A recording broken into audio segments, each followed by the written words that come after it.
Hello student, welcome to the B.Ed second year classes. Today we will discuss regarding the development of the Nai Talim in detail.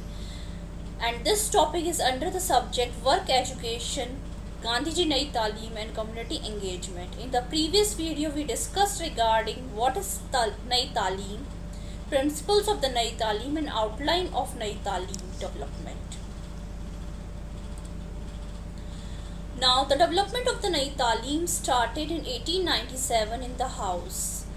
Means Gandhiji started the development of the Nai Talim from his house. He started the training from his house where he taught the children about the handmade items and provide industrial education.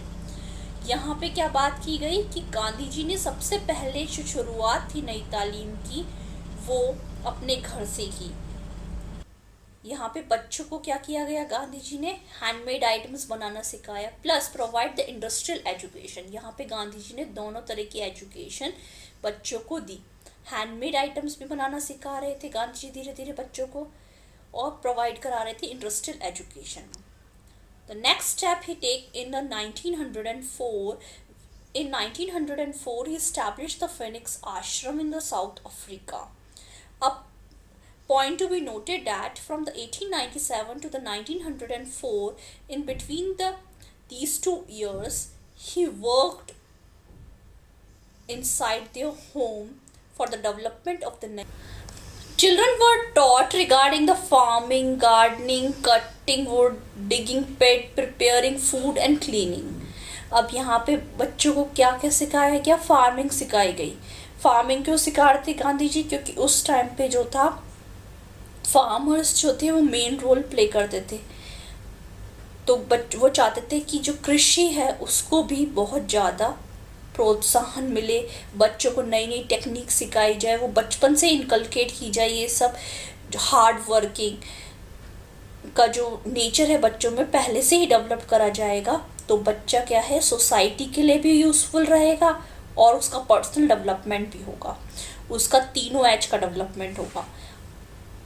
Mind, that is the head, heart and hand. Then Gandhiji established the Tolstoy Ashram in 1911 and this ashram is located 21 miles from Durban. In this ashram, point to be noted that the satyagrahi stay with the children.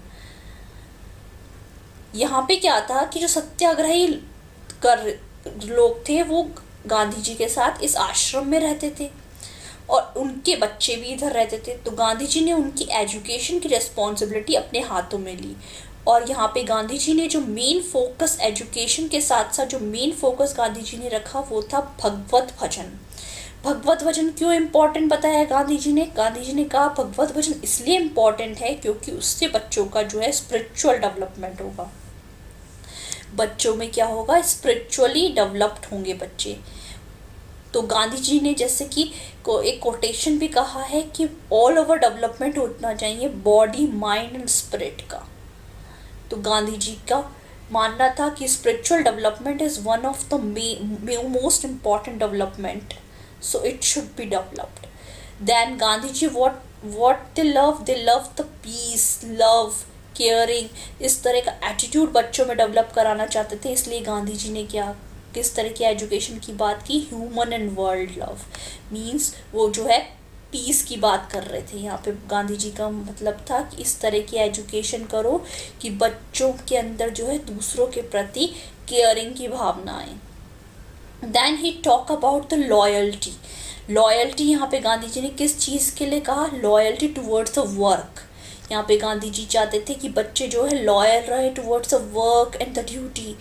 बच्चों को जो भी duties दी जा रही है, work दिया जा रहा है, वो बच्चे उसको दिल से करें और पूरी तरह इन्वॉल्व होके उस वर्क को कंप्लीट करें.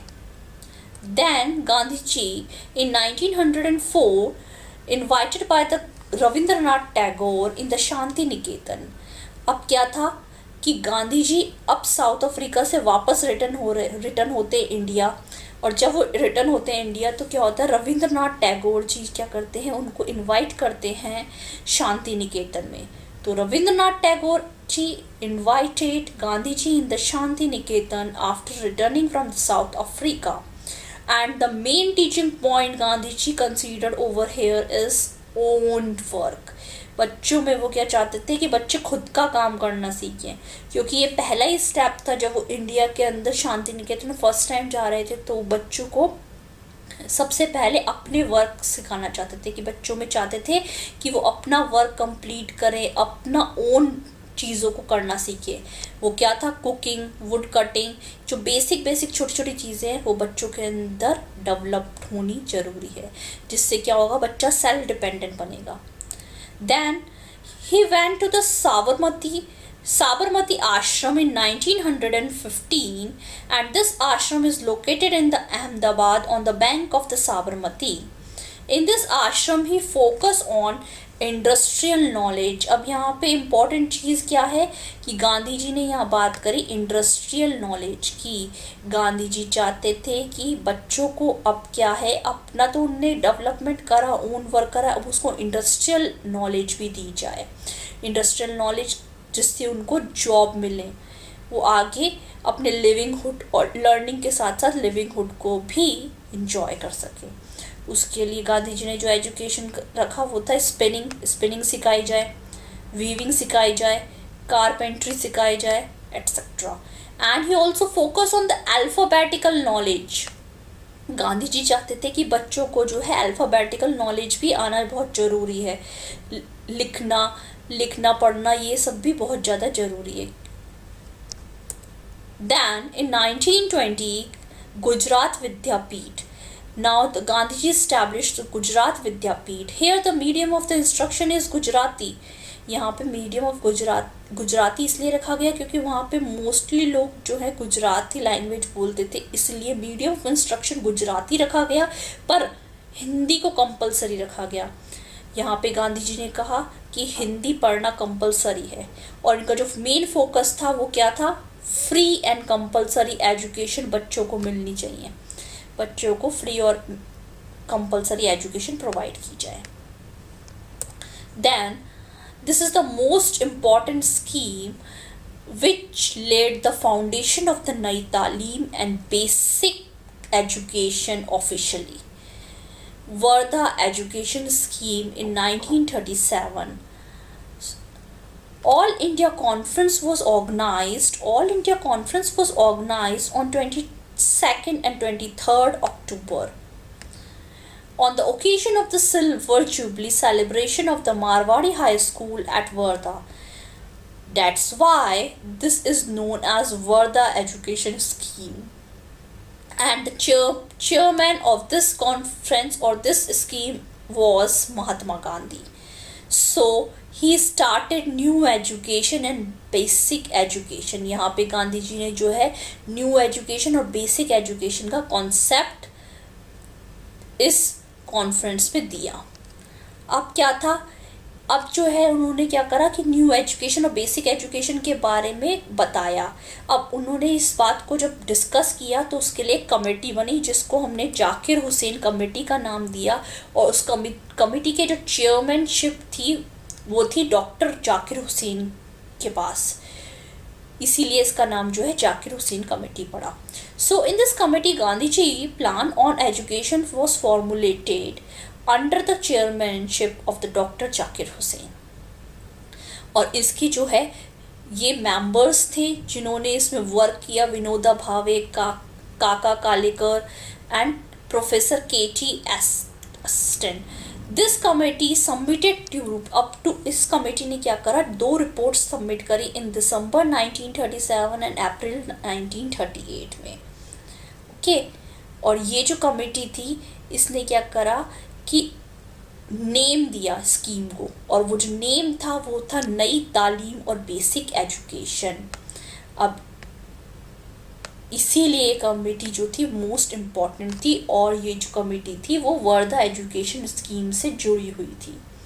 गांधी जी वर्धा एजुकेशन स्कीम मतलब कि वर्धा में गांधी जी आते हैं, वहाँ के चेयरमैन होते हैं, अपना जो है सजेशन रखते हैं, और सजेशन पे वर्क करने के लिए जाकिर हुसैन कमेटी बनती है, और उस कमेटी की 2 रिपोर्ट बनती हैं, और दोनों रिपोर्ट में ये डिसाइड होता है कि हम बेसिक और नई तालीम को जो है स्कीम को लॉन्च करते हैं। Now Haripura Congress session.